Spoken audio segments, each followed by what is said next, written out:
Welcome to Sports Scope, the most influential sports talk show in the nation.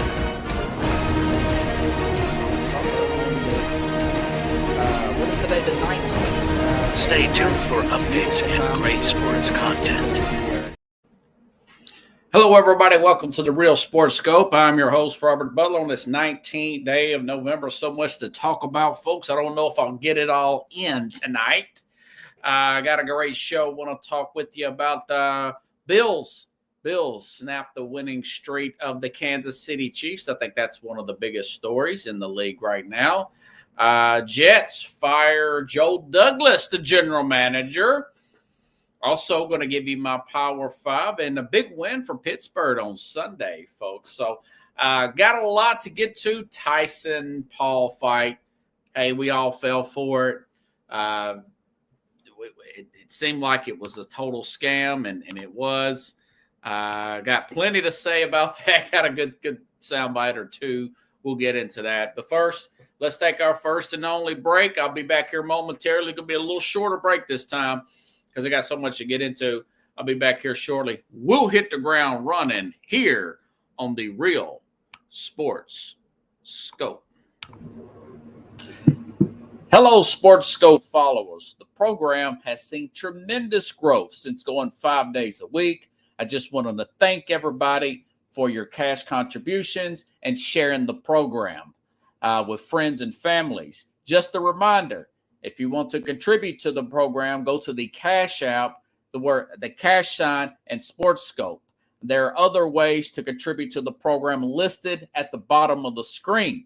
If you want to advertise on the program, go to sports, that is sports with an S, another S, scope, SKOPE, at gmail.com, just like it's listed at the bottom of the screen. Thank you and enjoy the program. I'm Mac, CEO of National Streaming Sports and host of the Mac and Jack Sports Show. You're watching the sharp-dressed man and the big story breaker, Robert Butler, on Sports Scope, Monday through Friday at 8 p.m. Eastern on National Streaming Sports. Thanks. All righty then. I may do another break later. I've got some other commercials. I just don't want to load them all in at the beginning of the program. Quick announcements here. Now, Wednesday, my neighbor, good friend of mine, Roy and his nephew, Ed, will be on the program on Wednesday. We'll be talking about the Pittsburgh Steelers rivalry with the Ravens. We'll go over that, get a little background on these guys. These guys really fun to talk to. Going to be a great little commentary back and forth. They'll be on Wednesday, 30 minutes past the program. And Thursday, don't miss Thursday, good sports talk back and forth with John Restano. John Restano has been on the program numerous times. Going to get his take on this Bears team. If they move on from Matt Eberflus, who would he like for them to bring on? Does he have anybody in mind to bring on? And get his take on the Bills' big win this past week. What's the talk about in town? Beating the Chiefs there. Now, that was a good win. That was a good win for the Bills. And also, what does he think about the Ohio State Indiana game coming up this weekend? It's a big game. Ohio State's 11.5-point favorite. They're undefeated and really need that big marquee win over a team like an Ohio State. I like Ohio State, but you never know. This team's playing pretty good. And this is like their Super Bowl, this Indiana team. Get his take on all that and more. But first, let's see. I wanted to get that out of the way. Where should I start now? I thought this was the biggest game of the weekend. Bills beat Kansas City. It's a confidence builder because Kansas City, they won the Super Bowl, which means they won every game in the playoffs. They went 9-0. They essentially hadn't lost a game. Check this out. In almost a calendar year, folks. Last time this Chiefs team lost a game was on Christmas Day of last year. We're coming up on Thanksgiving this year.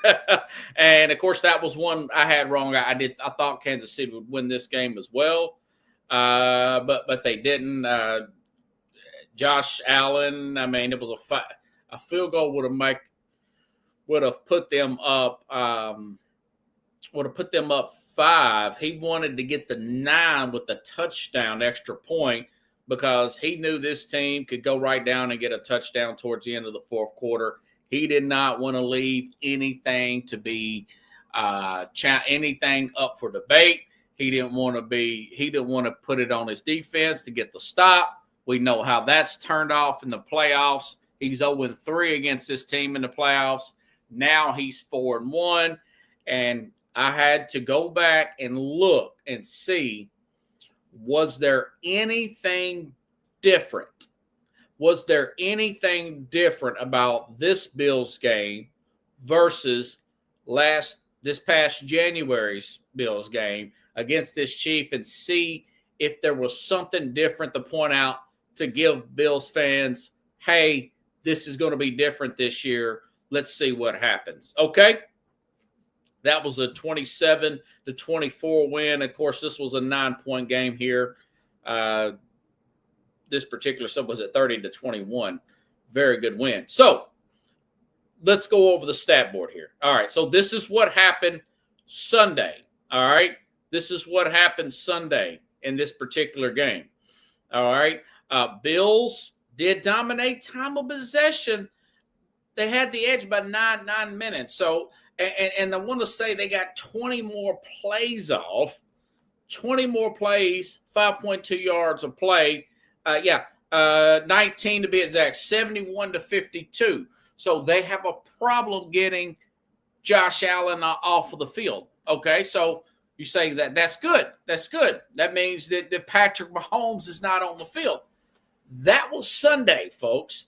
Let's go back to the AFC divisional game back in January to see if there's anything different here. Okay?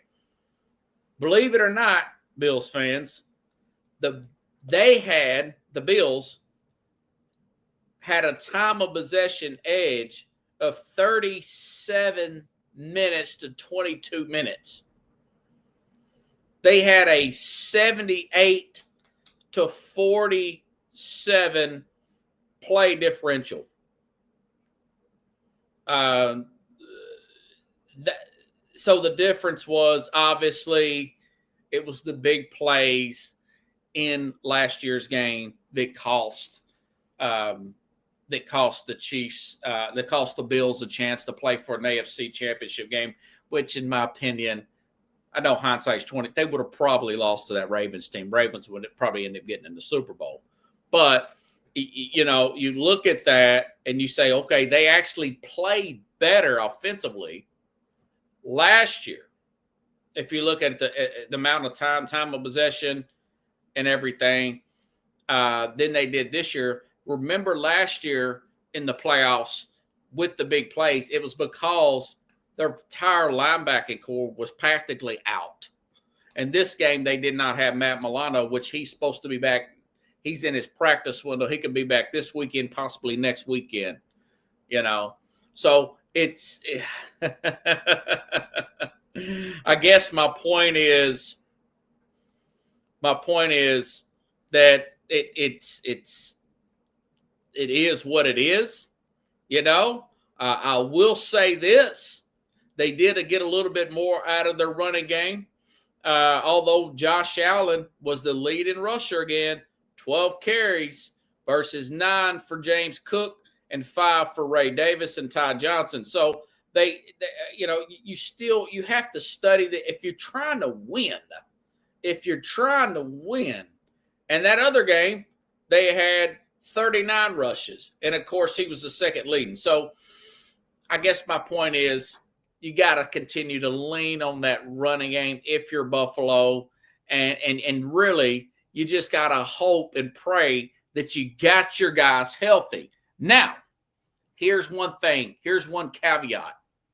Here's one thing that the Bills fans can lean on. They got a 4.5 game lead here. and we're way over the second. We're coming into week 12. We got 17 games.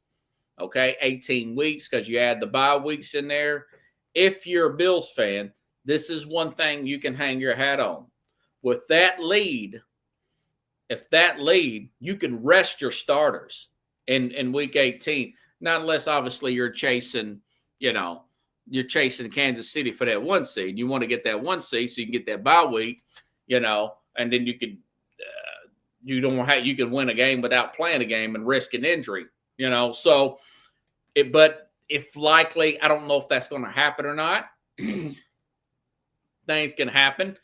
Chiefs got to lose another game, and then the head-to-head would give Buffalo that 1 seed. Buffalo can run the table at 15-2. I don't know if they're going to be a 15-2 team, but look at this division's terrible.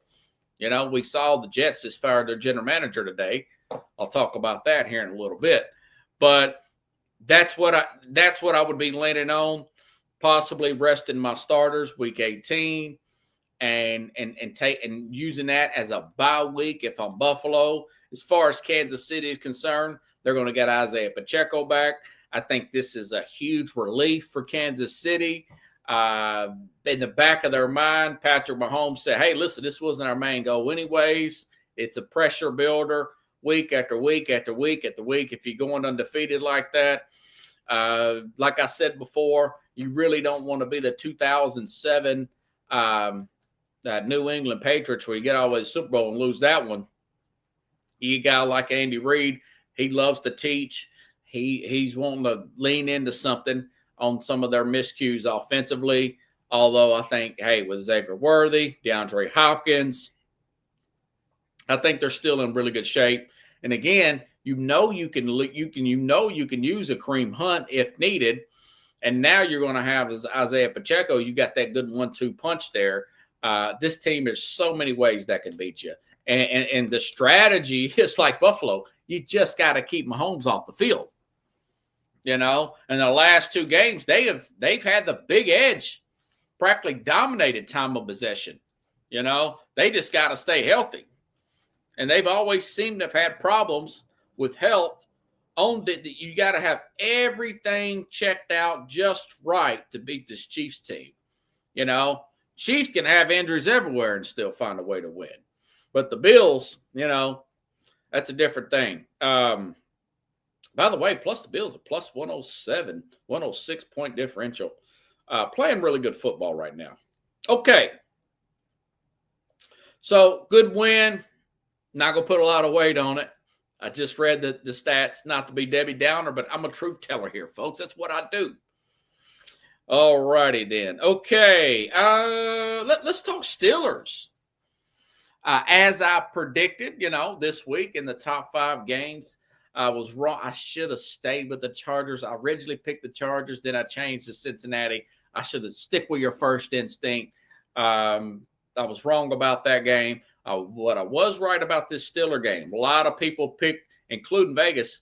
Vegas had – this is pretty disrespectful too. Steelers, better record. Steelers at home, and they're still 3-point underdogs. Knowing they match up well against the Ravens there.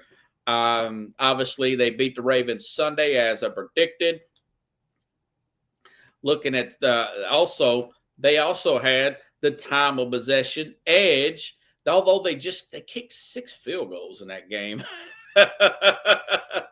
But check this out, 36-23.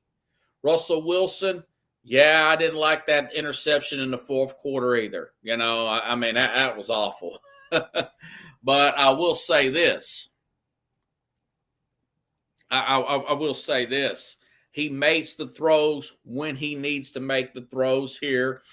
They did use Justin Fields on one particular play. I want to say they got the first down, one little package there. But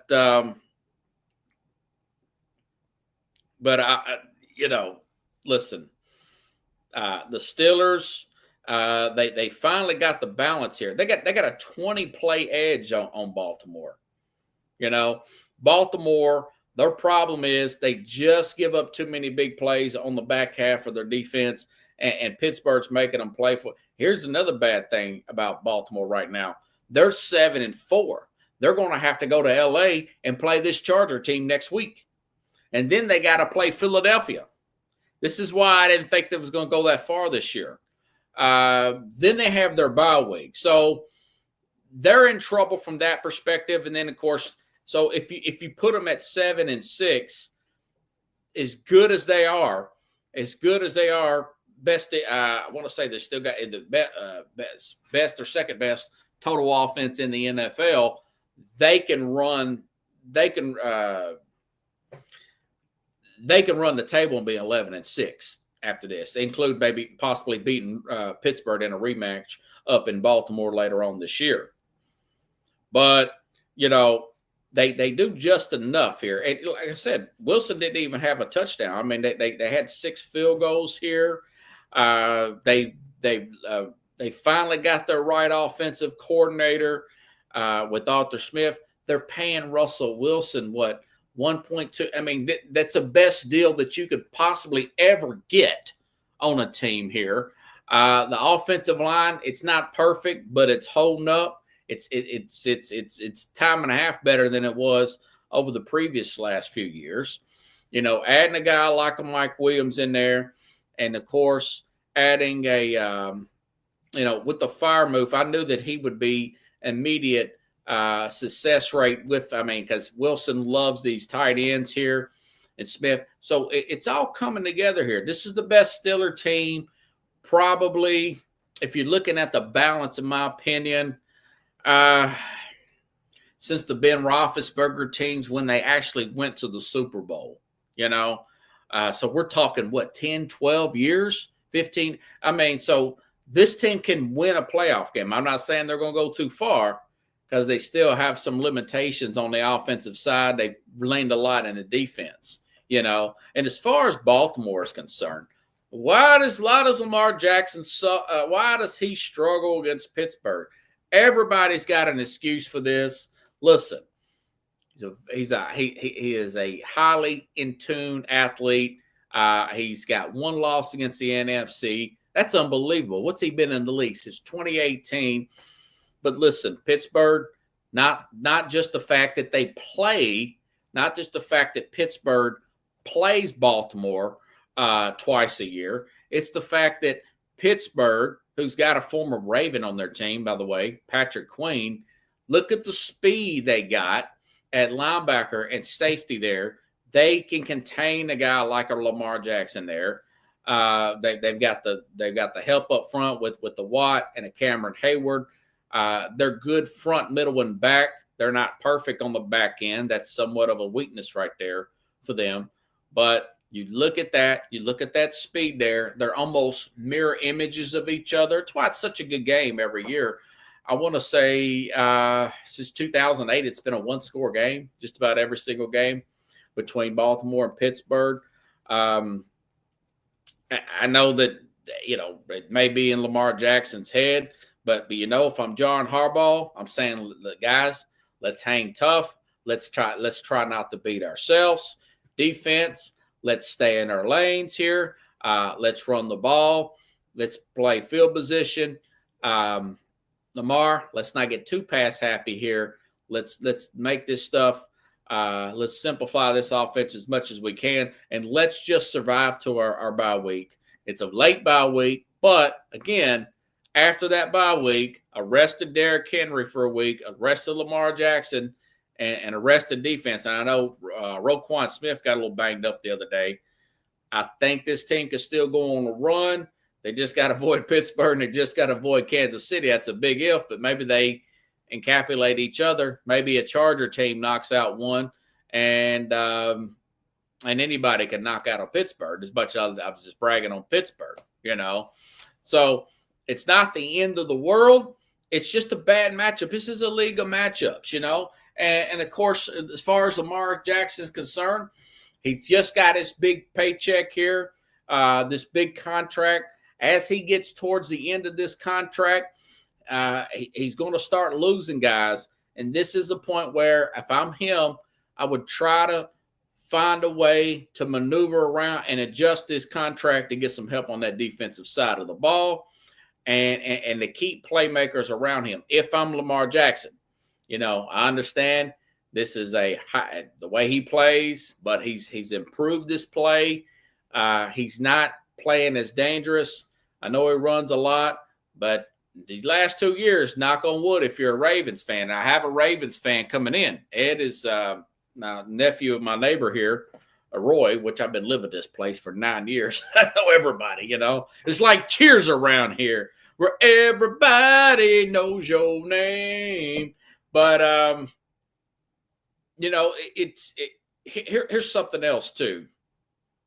But I'm saying I would try to work out some kind of pay cut, or I'm sure the organization here in the next year or so, when his big check has come due, they're going to try to do something, or even looking into the next contract. But MVPs, he could possibly win it this year, but I don't know. They're kind of going downhill. We still got a lot of football to be played. But MVPs per se, quarterbacks that have won 2 MVPs like Lamar has, there's not one quarterback in the NFL that has ever won 2 MVPs that has not won a Super Bowl. So history is on Lamar Jackson's side. That's saying a lot for a team that lost the game. Okay? Great game, though. I love those Steelers-Ravens games. I tell you, man, they are something. Okay, now, never do watch all these Sunday night games. They're good. Some of them are good. I've made it to the middle of the third quarter, but it's a work night. I go to bed 9:30, 10 o'clock. I'm not staying up till 11 o'clock Central Time to watch these Sunday night games. But, what do these guys care? I will record it and watch the rest of it in the morning. Cincinnati Chargers blew a 24-6 first half lead Sunday night. Cincinnati comes back to tie it at 27 on the fourth. Remember, the Brandon Staley coach team, I want to say they blew like a 27, 28-point lead to Jacksonville a few years ago in Jacksonville. And, of course, that was a great comeback for Peterson and everybody and Trevor Lawrence. And, boy, we're a long way from that as far as both teams. Now the Chargers under Jim Harbaugh, who looks at these guys and says, you will not lose this game. He instills that confidence in this team. And, of course, ironically, just like a Jim Harbaugh coach team, it kind of reminded me of the Michigan Wolverines just last season when you had Sunday night, you had a J.K. Dobbins running up a big run to take the lead late in the fourth quarter, which ultimately gave them the win 34-27, kind of like the run of Blake Corum or whoever for the Michigan Wolverines, a big late run there for them to take the lead from a team that looked finesse, made a bunch of errors, sloppy, going for it when they shouldn't go for it. You name it, they did it. That Brandon Staley, Jim Harbaugh, that's why these guys get paid the big bucks. He wins the games, the close games that Staley loses. Remember last year, about 4 or 5 weeks ago, this team had a whole bunch of injuries, and they still had Kansas City down 10-0 early in the game. And they had left tackle out, right tackle out. He instills that level of confidence. Now, they ultimately lost that game, but I just thought, man, what a difference a year and a coach makes here. This time last year, Cincinnati gets the win. I thought Cincinnati, Khalil Mack didn't even play in this game, and they still got the win. So, very good win there for the L.A. Chargers against a great quarterback here and a desperate team in Cincinnati, a team that I've totally lost faith in because of this ownership, looking at losing guys like DJ Reader, defensive line, who's now playing with Detroit and killing it. And now they're 4-7. You know, the way to look at it now, I still stand by what I say last week and the week before that when it comes to Cincinnati per se. I would not push myself out of town and off this team if I'm Joe Burrow. Remember what happened to Deshaun Watson. I do think that some of what happened with Watson, that long layoff, practically 2 years, it took him a while. He still hasn't fully recovered from that, from leaving Houston, okay? And I know there's other factors to that with the injuries on the offensive line since Watson has been with Cleveland, but I just do not recommend Joe Burrow pushing himself off this team. I think he should play his contract out. Don't sign any extensions. Don't listen to anything Mike Brown promises you. You know, but I've said that. Don't want to sound like a broken record. That being said, if you're a Bengals fan, you're 4-7 right now.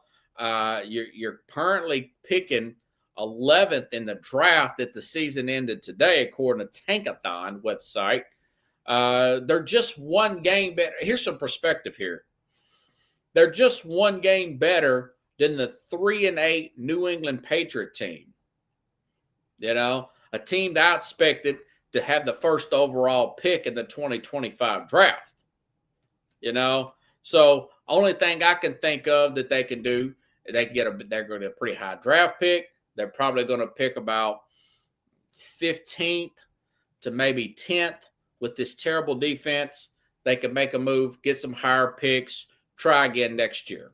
You know, they'll probably have to make a decision, move off from Higgins, and maybe they can get some picks from that. I don't know. Or they let him walk, and then they get a compensatory pick. This guy does no trades or anything. I mean, he just this owner, Mike Brown, who's also the general manager here, you know, he's a mess, to say the least. But I wouldn't push myself off. I'll just protect myself if I'm Joe Burrow, per se. But it's pretty frustrating when you got a guy of that talent that you know that can win the Super Bowl, and you just refuse to. And I understand I was okay with them letting Jesse Bates go, the safety who's playing really well in Atlanta right now. And DJ Ritter, and I've read about some of their young players. They look good, and they were 9-8 last year. They're taking a step back defensively. I don't know if they plugging and playing some guys on the defensive line, but I do know they did lose Ritter, defensive lineman. But the fact that they still sit on their hands, knowing that they're just giving up big. Lou Amorano, he did not forget the coach. People saying maybe they'll fire the coordinator. The same coordinator that's getting all these interceptions, and the defense looked great over the past few years, but now they look awful. No, it's the personnel. It's the personnel there. And why are you sitting on your hands, Mike Brown, with T. Higgins? Why didn't you move off him? But they could have possibly pulled off a blockbuster trade by the trade deadline. They could have made an aggressive move, maybe for one of the Tennessee Titan players. They didn't want to do none of that because this guy never does this stuff. He's very stubborn, this owner here. And now that they're just watch them lose game after game after game. They should have beat Baltimore both times. They should have beat the Chargers. Well, they could have beat the Chargers last night. But awfully frustrated if you are if you're a Bengals fan. But, I mean, you look at the record and you think to yourself, man, but the fact that he didn't do nothing and the new players aren't working out, why wouldn't he go out and make a trade? Because he don't want to. I mean, you know, forget the fact that maybe Burrow gets hurt next year and you not have another opportunity. He don't look at it that way. You know, I'm sitting there flinging this pen all over the place. So, same song. I was just listening to Shock G. Some of your older listeners may know is a guy from Digital Underground. talk about Tupac and stuff. I was looking at that yesterday. I didn't have a show yesterday because next week's Thanksgiving. My day job, I don't get paid for. I don't get paid for the days, the Friday after Thanksgiving or Thanksgiving. So I had to go out and drive Uber. Part of the sacrifice. So I decided to go ahead and drive yesterday because Mondays are usually good. So I met this guy from India, and he was telling me that there was a guy who was a rapper out of India that was also assassinated like Tupac, that he was nicknamed the India Tupac. He had a weird name. It was good, though. It was good. So I'm looking this guy up after I dropped this young guy off. Nice guy, because he had a Tupac Shakur. He was like 26 years old. He wasn't even alive when Tupac was, and he had a Tupac Shakur shirt on. And I told him how much I like Tupac. I grew up on Tupac. That's my generation. Then we started talking about, there's an Indian Tupac, and then so I'm looking all this stuff up on YouTube, and this guy's really good, his story and stuff. And listen to some of his music. Some of it I can get it. I can hear his music in English. I guess it's through AI or whatever. And then some of the other stuff from Shock G was coming on talking about Tupac. So that made me think about that same song by Shock G, but the same thing with the Bengals. So I digress. Okay. All right. So the Jets. All right. Now, I said this in the offseason. I said the Jets, folks, this Jet team could make the playoffs. I did pick them to find their way in the wild card round. There's 3 wild cards, right? I think I want to say going back, I had them in the preseason. I had the Jets as the last wild card. It was the third wild card team. And of course, that looks like it's highly not likely to happen since then. There's been some games where maybe we thought, maybe they will do a little something. And of course, we know what happened here. I said that could happen.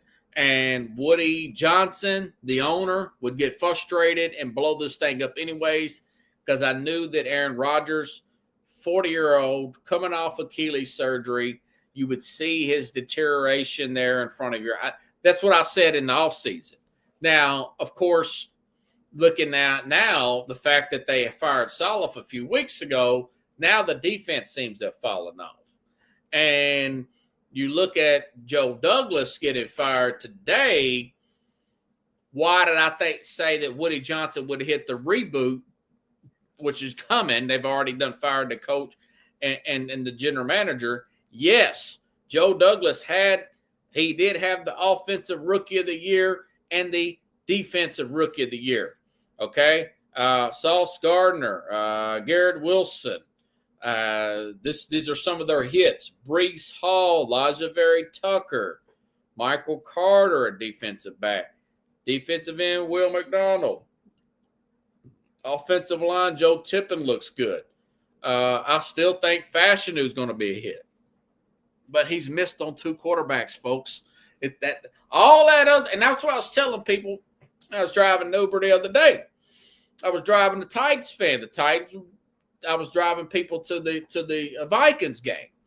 Young man, the guy's name's Trip. What's up, buddy? How you doing?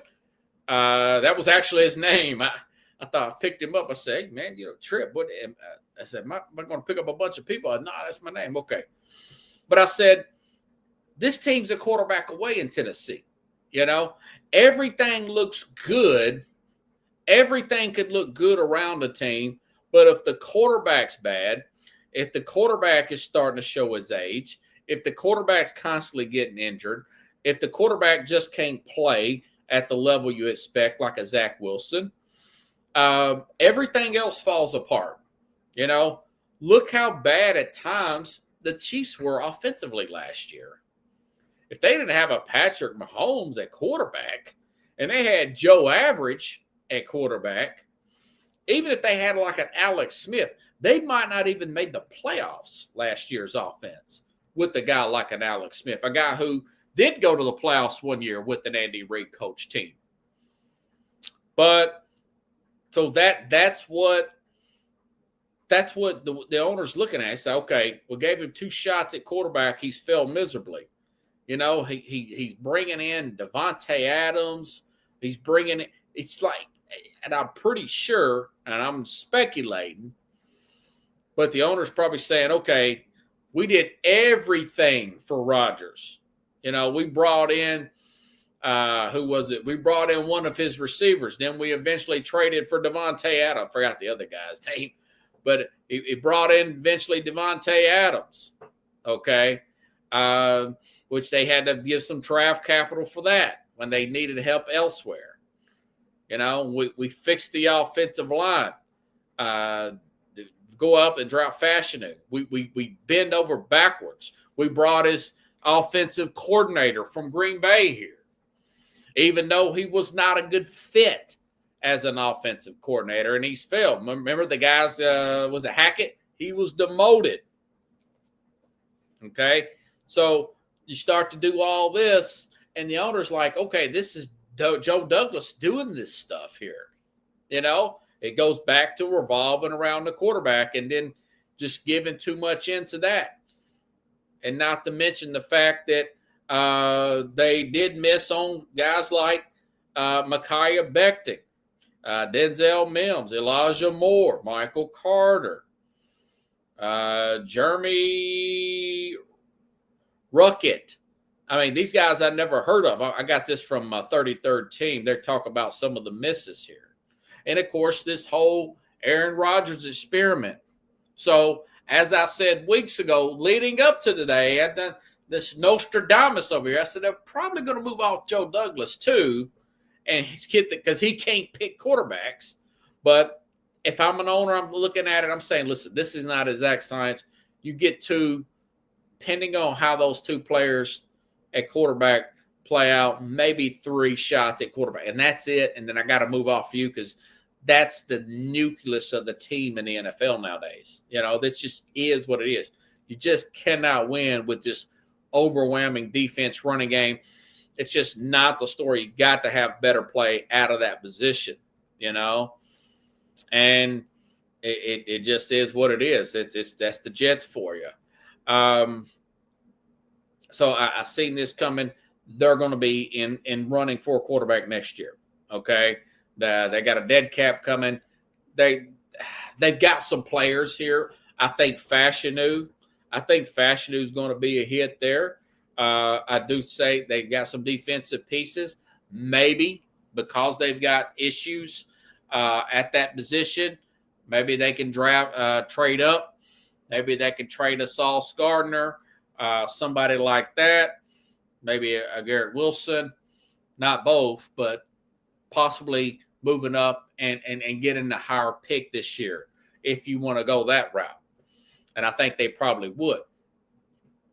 I don't see why, and then go out and get you an offensive-minded head coach here and get a good staff around him and just find a way to get off this Aaron. My guess is it's 60-40 Rodgers will retire. It depends on the new general manager and the new coach. They're not going to be what does Rodgers want? That's I'm sure Mr. Johnson's going to say, no, listen, Rodgers, you get to deal with these guys or retire, we'll cut you, and we're going to chop all this up as a loss. Because, listen, it didn't work out with Denver last year, and they just beat the brakes off Atlanta. Now, I called that game. I didn't say it was going to be like that. But they have a huge dead cap number right now, similar to what Rodgers had this year with Russell Wilson. They're paying Russell Wilson. And I'm reading some reports now, and I'm hearing now that Bo Nix is catching up to Jaden Daniels in Rookie of the Year talk. And by the way, Tuesday, speaking of Jaden Daniels, I'll have Mike Richmond. He's a writer. He's wrote several books. He's been on this program before about the Redskin Commanders organization.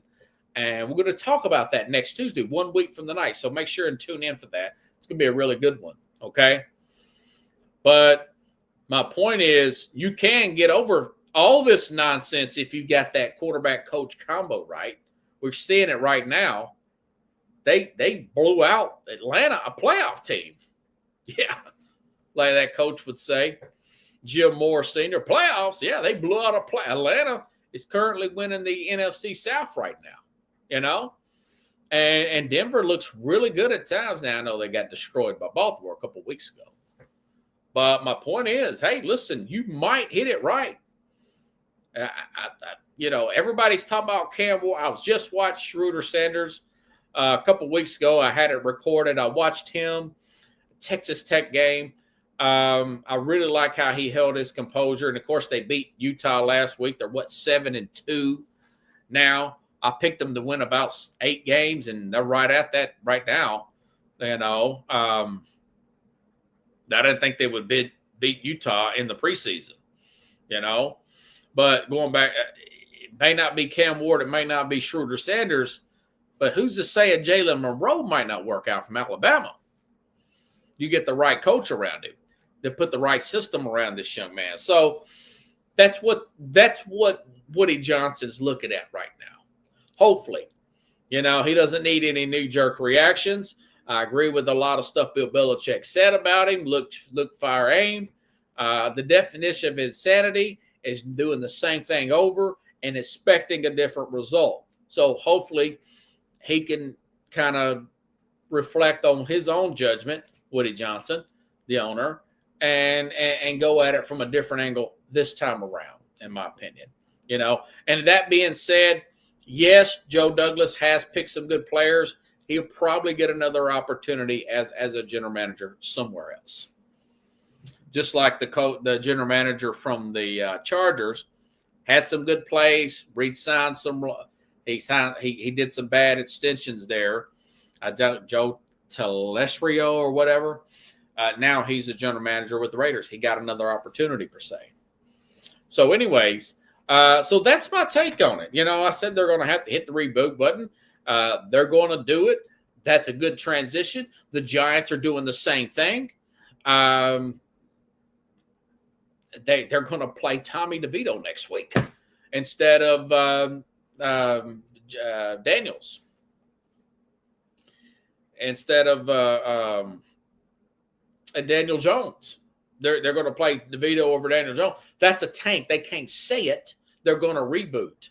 But I do think they have their left tackle there. They just need a quarterback. A quarterback can make these teams look better. Now, of course, everything's looking bad on the Jets right now because Saleh had that defense playing decent, and it looks like there was issues with the ownership and Saleh and whatnot. Giants need some help on that line, the O-line. The left tackle's good.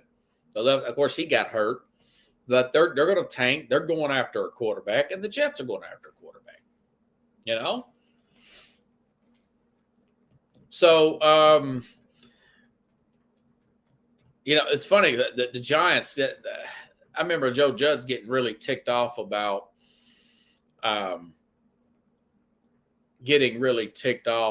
the Giants or the Eagles one year. Playing their third-string quarterback in the last game of the season against the Washington team, and they lost. And for some way it worked out. That loss put the Giants out of the playoffs. And now it looks like the Giants organization, which I think may have had a different general manager, they're simply doing the same thing. They're wanting to tank and get, because they currently don't even have the number 1 overall pick. The Jaguars, which, last I checked, Doug Peterson's still a coach with Jacksonville. And here's another thing. CBS put this out there about Joe Douglas. Since 2019, the winning percentage for the Jets, it's tied for 30th. Points per game, 32nd. Yards per game, 32nd. Point margin, 32nd in the NFL. So, dead last. So this kind of makes it justifiable. You got to store points. It just ain't about getting individual players. They got to play together well as a team. Let me see. So, anyways, for the record, the Jets will be picking 7th in the draft. The Giants will be picking 5th. That's about where they picked last year. If the season ended today, they're at 2-8. They're coming off a bye week. Now, they may mess around and win one of these games. But they're wanting to play and try to get that 1 or 2 pick. Tennessee is also 2-8 with Cleveland, with Las Vegas. So now we're in tiebreaker situation. So the Giants are trying to get up there at 1 or 2, and they're not going to say it because it's illegal to do so. All right. It's 7:45. All right. Let's see. So that leads me to my Power 5. Let's talk about the winning teams, right? I just mentioned Pittsburgh. Big win against that red-hot Ravens team. Was underdogs at home. And I said, Tomlin's a good underdog coach, not good as a favorite. Not good as a favorite, good underdog coach, you know. They would have won by a bigger margin if not for that last-minute interception there by Russell Wilson. They would have won by 8 to 10 points. Pittsburgh, they're number 5, second in points allowed. Their 8-2 record, currently a 3 seed. The Wilson gamble was played off, and it was very low risk, high reward. Again, they're paying this guy like $1.2 million or something. They're paying him. They're paying Russell Wilson less money than a lot of rookie quarterbacks are making in the NFL. That's how good a deal that the Steelers got on him right now. They're currently a 3 seed, and I love the balance on the offense and defense there. Listen, I think they're going to, with the right draw, I think they're going to win some playoff games this year. Did not have that thought about them in the past, although they ended up making the playoffs last year. Okay. Excuse me. Okay, Philadelphia Freedom here. Philadelphia also 8-2. They're the number 2 seed in NFC.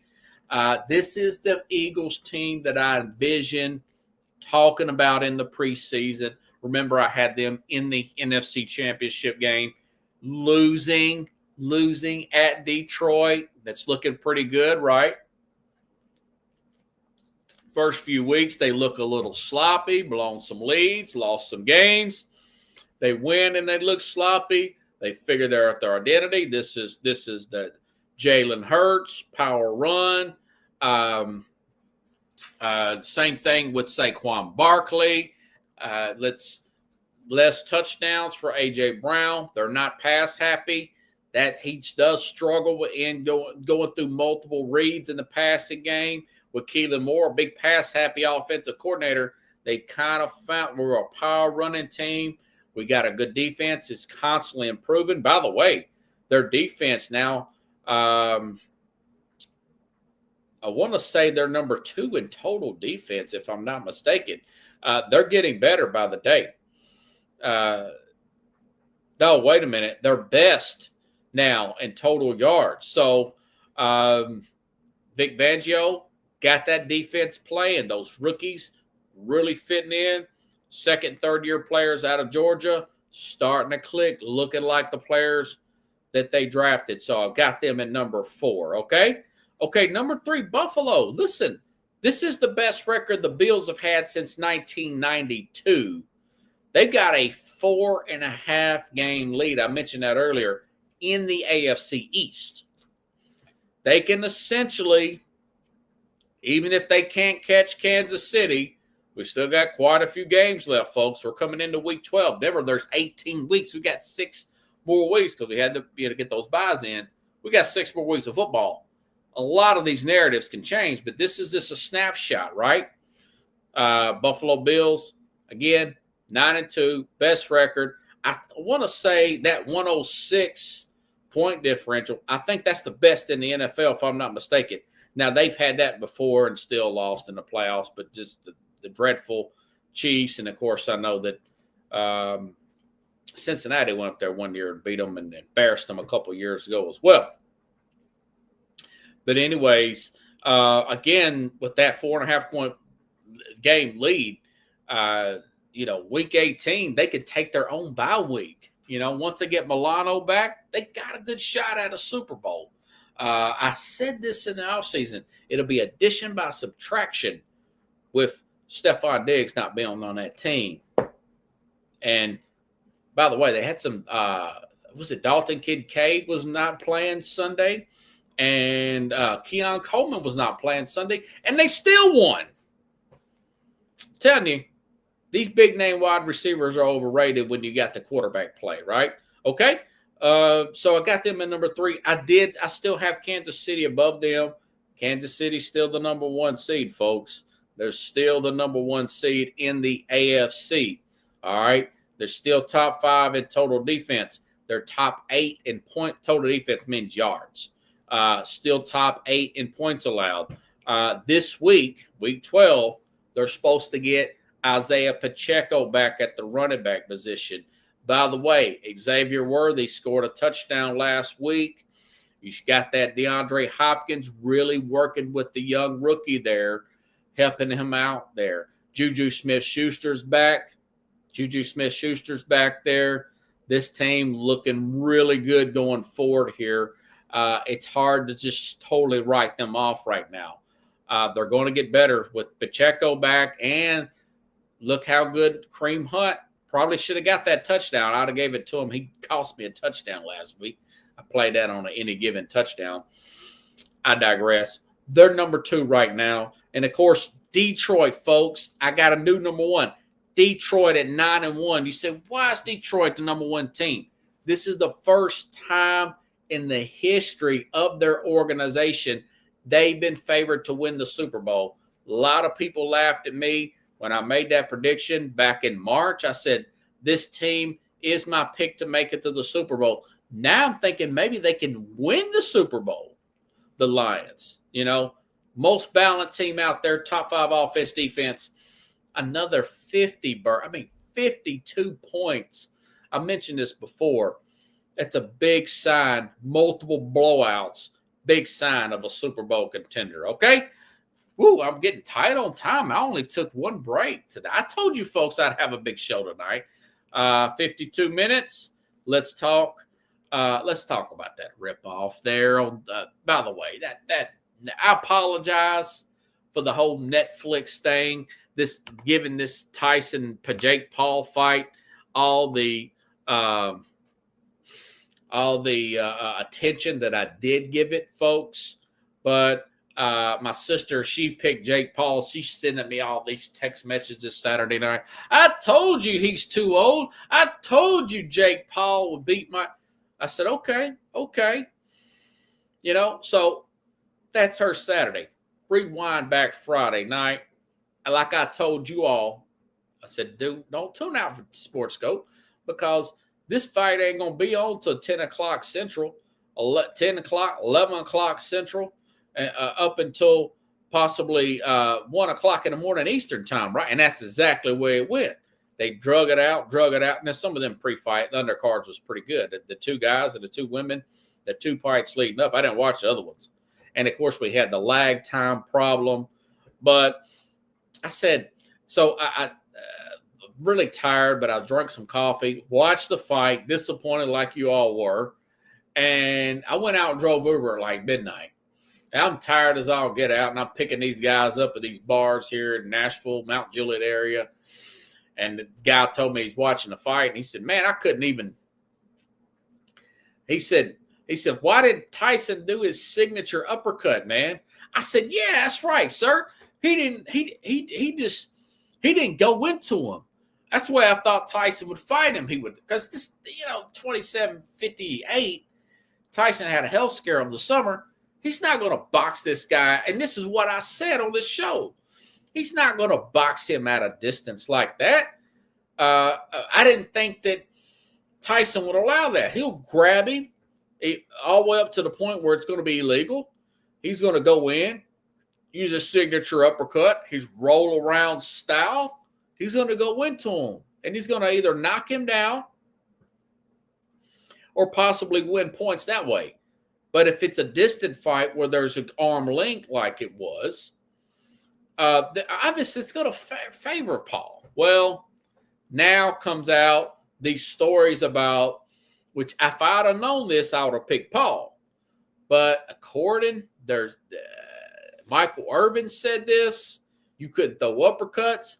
Listen to this guy off of listen to this guy off TikTok said he looked over the contract in this fight, and of course it was totally bogus here. Listen up. Had to do a little bit of research and stuff after this Mike Tyson fight, and my big bro, he hit me up, just let me know. Due to the contract, Mike Tyson was not allowed to use any type of uppercuts, which made a lot of sense. I know quite a few of us were looking at him like, why is he not moving like he was during training? He didn't hit the signature Mike Tyson, hit him in the side, open him up, then uppercut, knock his ass out. He wasn't doing none of that because it's in the contract. He was not allowed. Also, it had to go the distance. Anything that was 3 rounds or lower, Mike Tyson would get a fraction of the money. So in order for him to get close to the 20 mil or the whole 20 mil, it needed to last at least 7 rounds. It had to go at least 6 rounds. The 7 round to 8 round, that's when you get to 20 mil. Okay, no uppercuts, no knockout. I mean, so that's some random guy. He said, well, it's off TikTok. Well, Michael Irvin. And I found this here. Titan couldn't uppercut. According to Michael Irvin, the whole fight was one big lie because there was a clause in the contract that Tyson couldn't go all out. They had no intentions of really scrapping at all. Irvin said, if you look through that, I see one patent uppercut by Mike Tyson and what Mike Tyson was hit with the uppercut. According to that, he's saying that was in the contract. And if you heard this guy here, and there's been speculation on the internet that was true. Now, I didn't see none of this before it, but Irvin and the Complex Magazine covered this on our website. The thing about no uppercuts, the guy mentioned the distance had to go 8 rounds. We already knew the rounds were shorter. You know, for 1 minute, I said, well, maybe I would help Tyson because he's an older fighter. But you look at Tyson's health scare. You look at the fact that even if there's speculation here, there's no clear-cut proof, in air quotes, that that's not true about could not uppercut, could not had to go the 8 round. Well, that's obviously going to favor the 27-year-old, right? But the fact that I've watched Tyson for 30 years, and he's not going to do that, and he's not. And there's speculation also. No, I heard this on Fox Sports. Excuse me, that they were originally supposed to put this off to March because of Tyson's health scare. Okay, I saw him breathing heavy on the side there. And when he was going back to his corner, he's still not over what he had to deal with over the summer. Because remember, this was originally supposed to come out in July. Well, this guy's 58 years old. You know, remember what he said to this little girl? He don't care about his legacy. He don't care. He got $20 million. He won't get $20 million if he knocked him out and the thing only went 2 rounds. Listen to what he said. He don't care about this was a sanctioned fight, so this is another loss. Well, in your return to the ring for this fight, you are setting a monumental opportunity for kids my age to see the legend, Mike Tyson, in the ring for the first time. What type of legacy would you like to leave behind when it's all said and done? Well, I don't know. I don't believe in the word legacy. I just think that's another word for ego. That's just some word everybody grabbed onto. Now it's used every 5 seconds. It means absolutely nothing to me. I'm just passing through. I'm going to die, and it's going to be over. Who cares about legacy after that? What a big ego. So I'm going to die. I want people to think that I'm this, I'm great. No, we're nothing. We're just dead. We're dust. We're absolutely nothing. Our legacy is nothing. Well, thank you so much for sharing that. That is something that I have not heard before, someone say that as an answer. Can you really imagine somebody say, I want my legacy to be this way when you're dead? You think somebody really wants to think about you? I want people to think about me when I'm gone. Who the fuck cares about me when I'm gone? That little girl's so cute. So he said, I don't care if I get a loss. I don't care if I get humiliated. You know, he must have needed the money. Maybe he's in bad health. And he's saying, hey, this is my last big paycheck for the kids. For the kids. So for those of you Jake Paul lovers, won't you go out and fight Tyson Fury next? You know, you fought the son, you fought the younger brother, Tommy, and I've read that maybe they'll do that, or maybe he'll fight Canelo. But go ahead and fight a real fighter now, okay? And you can't put all these stipulations here. You wouldn't be a pro now. He made 40. Tyson made his 20, you know. So, as you can see, I played that last video. Tyson don't give a crap if he's got another loss. Just give me the money, you know. So, I got suckered in. That's an hour and a half and a night I'll never get back.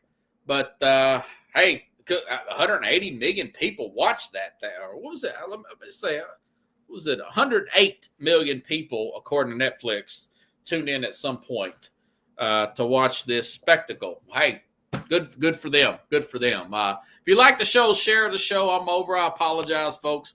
I'll be back tomorrow. Have a few interesting guests here. My neighbor Roy and his nephew Ed talking some Steelers, Ravens, and we'll do a little reminiscing on that. And, of course, I'll get into some other stories I did not get to today. Have a good night, everybody.